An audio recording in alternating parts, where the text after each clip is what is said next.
Isa pong crypto market analyst na si Mickey Bull ang naglabas ng bagong analysis tungkol kay XRP. Ayon po sa kanya, si XRP ay papasok na sa kanyang final expansion phase sa kasalukuyang market cycle.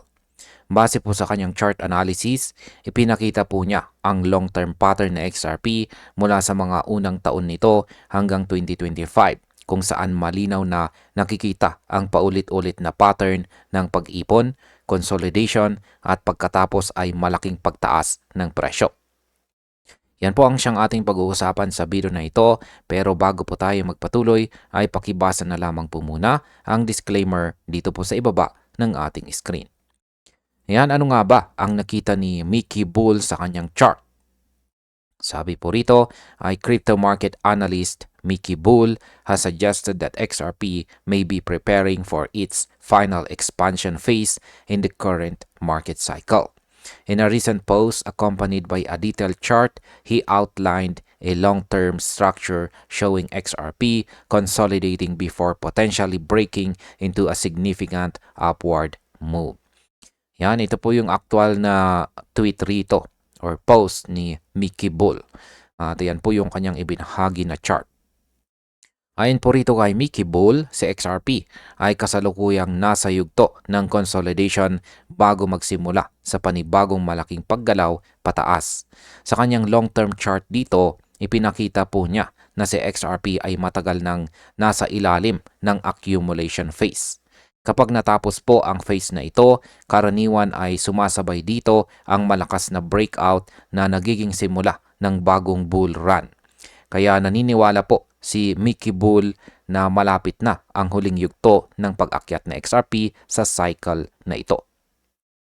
Sa market impact, kung tama po ang prediction, maraming traders ang papasok bago pa magsimula ang rally. Kaya posible pong magkaroon ng biglaang pagtaas sa volume at presyo ni XRP.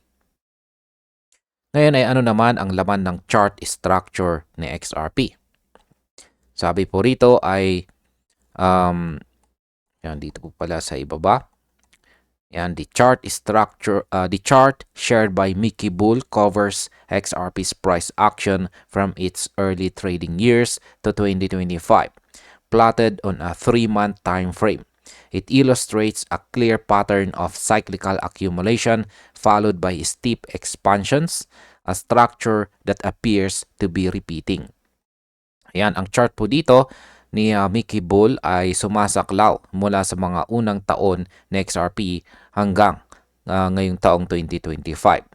Ipinakita po rito ang malinaw na pattern ng cyclical accumulation o paulit-ulit po na pag-ipon ng presyo bago ang malakas na pagtaas. Kapag tinignan po sa 3-month time frame, parang umiikot lang sa parehong pattern sa XRP. Tahimik muna, saka biglang sumasabog pataas. Ibig pong sabihin, inuulit ng market ang parehong behavior sa bawat cycle.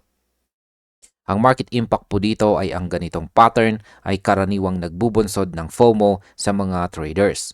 At kapag nakumpirma po ang breakout, maaaring tumaas ang presyo ng mabilis gaya ng mga nakaraang bull runs. Ngayon ay paano naman po nagsisimula ang bawat cycle ni XRP? Sabi po rito ay each cycle begins with a prolonged period of price compression under a horizontal support level and above a rising trend line, followed by a strong breakout that leads to new highs. This forms an ascending triangle with a massive rally once the asset overcomes the upper resistance. Yan, sa bawat cycle, nagsisimula po si XRP sa matagal na panahon ng price compression o paghigpit ng presyo sa pagitan ng support at resistance. Habang tumatagal, unti-unti itong bumubuo ng ascending triangle, isang bullish pattern na madalas nagre-resulta sa matinding pagtaas kapag nabasag ang resistance.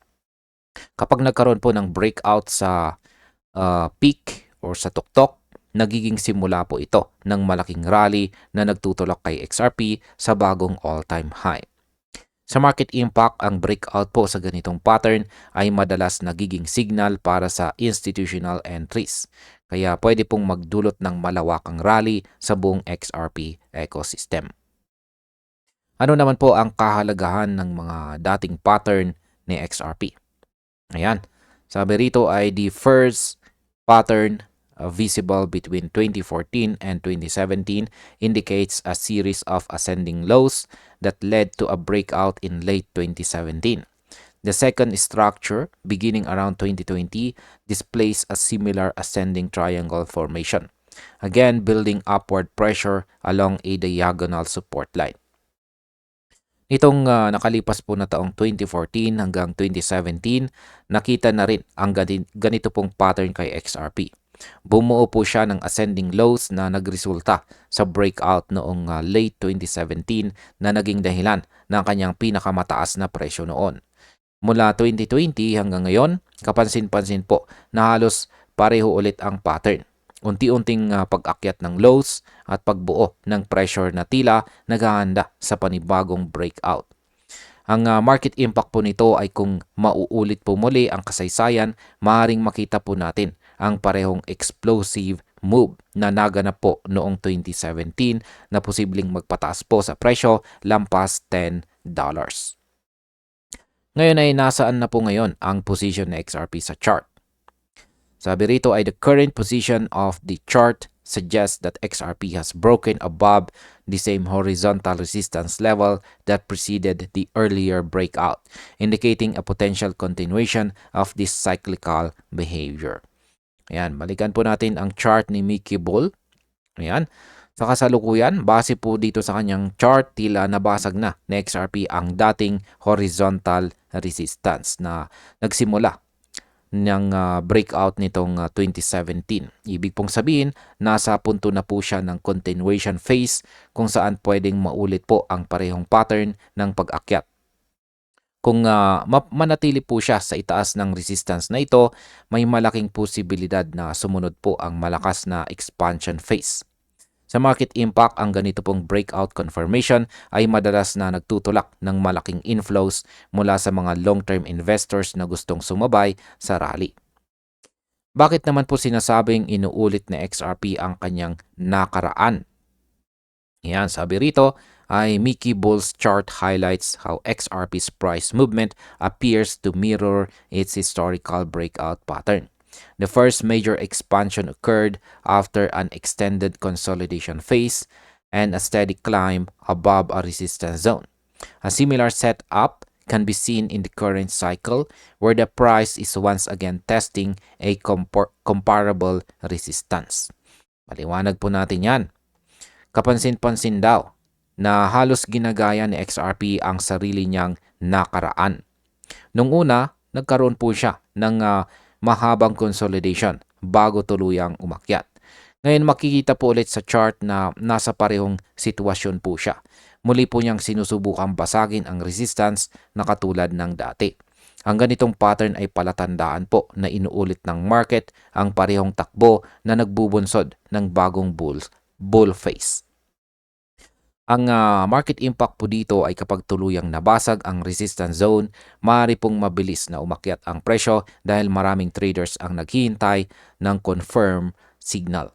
Yan, isang confirmed signal. Ngayon ay ano naman ang sinasabi ng mga indicators tungkol sa momentum ni XRP? Sabi po rito ay according to the analyst, XRP is testing this zone with momentum indicators aligning closely with past pre-breakout conditions. The long-term structure therefore suggests that the asset could be approaching another period of accelerated price movement if it maintains upward support and surpasses the established resistance band. Yan, ayon daw po sa technical indicators, halos pareho ang momentum readings ng XRP ngayon sa mga nakita bago ang nakaraang breakout. Ang ibig pong sabihin, nasa pre-breakout condition na siya. Kung mapapanatili po ni XRP ang kanyang suporta at tuluyang mabasag ang resistance, maaaring pumasok po siya sa bagong yugto ng mabilis na pagtaas ng presyo. Ito po ang sinyales ng paparating na expansion phase na binanggit ni Mickey Bull. Sa market impact, posible pong tumaas ang trading volume at market sentiment na magdadala ng malaking paggalaw hindi lamang kay XRP kundi pati sa iba pang mga altcoins. Ano naman ang price target ni Mickey Bull para sa expansion phase? Ayan, Mickey Bull marked a red band target on his chart near the $7 range, representing the initial level of potential expansion. He further noted that if the move extends beyond that level, XRP could reach between $11 and $15. Ayan, ayon daw po kay Mickey Bull, ang unang target ni XRP ay nasa $7 red band zone na itinuturing niyang unang antas ng expansion. Kapag nalampasan po ni XRP ang presyong ito, maaari daw itong tumaas hanggang $11 to $15. Ang mga target na ito ay base po sa Fibonacci projections at mga dating resistance zones na tinuturing niyang susi sa exponential growth ng coin. Sa market impact, kapag umabot po sa XRP sa $7, maaaring magbago ang sentiment ng buong crypto market at magsilbing trigger ng bagong altcoin season.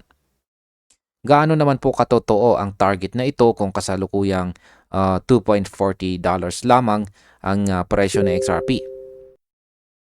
Sabi po rito ay the digital asset is currently trading around $2.40 and these targets suggest rapid and massive growth in its immediate future.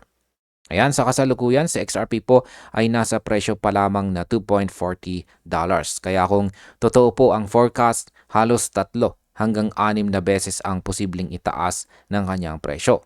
Ibig pong sabihin, maaari itong magdala ng malaking kita sa mga matagal ng holders.